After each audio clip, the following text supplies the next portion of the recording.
Cette exposition Légendes du Japon, qui est présentée à la Maison Forte de Haute-Tours et au Musée d'Art Sacré à Saint-Gervais, présente des collections particulières, 3 collections particulières assez originales, donc de la culture nippone. On peut y trouver un ensemble de ninyo, ces poupées traditionnelles qu'on peut appeler figures humaines, et un ensemble d'estampes aussi, les ukiyo-e, qui sont ces images du monde flottant. Et enfin, une collection de kimonos et ceintures, donc obi, peintes ou brodées, qui présentent également ces légendes du Japon. On a également dans les tourelles deux diaporamas photographiques d'une autre collection particulière, des photographies du 19e qui nous plongent aussi dans cette ambiance nippone. L'exposition Légendes du Japon a vu le jour à Saint-Gervais grâce à une collaboration avec ses collectionneurs privés, et notamment Anne de Pigny qui collectionne les poupées ninyo et qui a collaboré avec de nombreux musées pour présenter ses collections. Elle a vraiment à cœur de partager et de faire découvrir cette culture,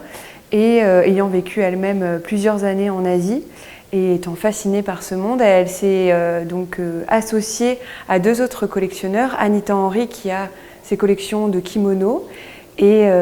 Sylvain Révolon qui collectionne lui des estampes japonaises. Et c'est grâce à leur collaboration donc, que cette exposition a pu voir le jour à Saint-Gervais. Alors ces ninyo, ces poupées traditionnelles, ne sont pas des poupées comme on l'entend nous en Occident, ce ne sont pas des jouets, c'est plutôt des cadeaux qu'on offre pour des naissances ou à l'occasion de fêtes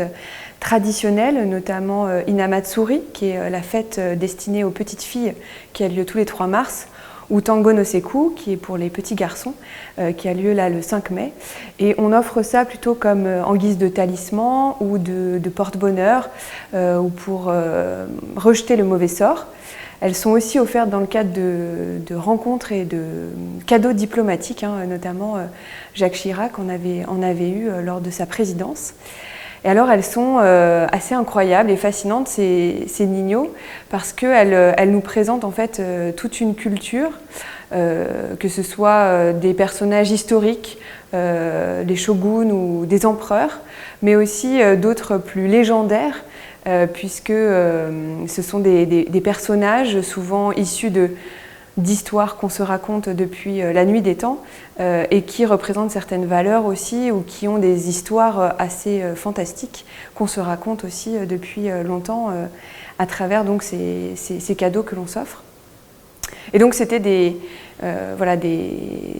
artisans qui réalisaient ces poupées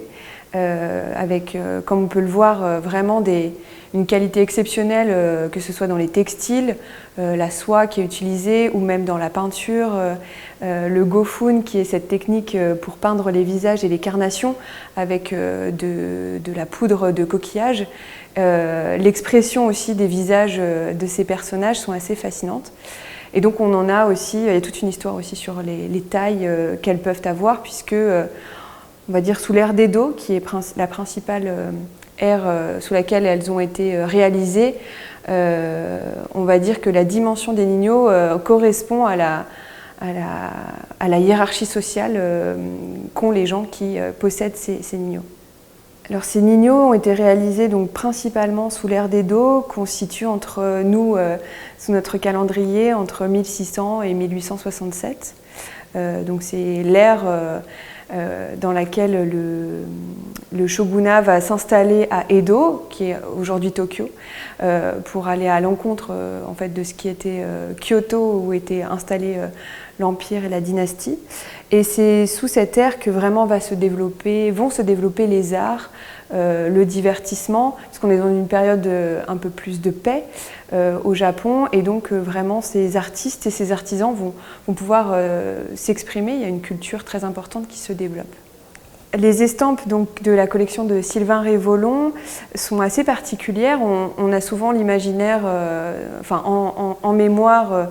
les représentations de paysages et de montagnes, notamment du mont Fuji, qu'on retrouve bien sûr beaucoup dans ces estampes, mais plutôt en arrière-plan.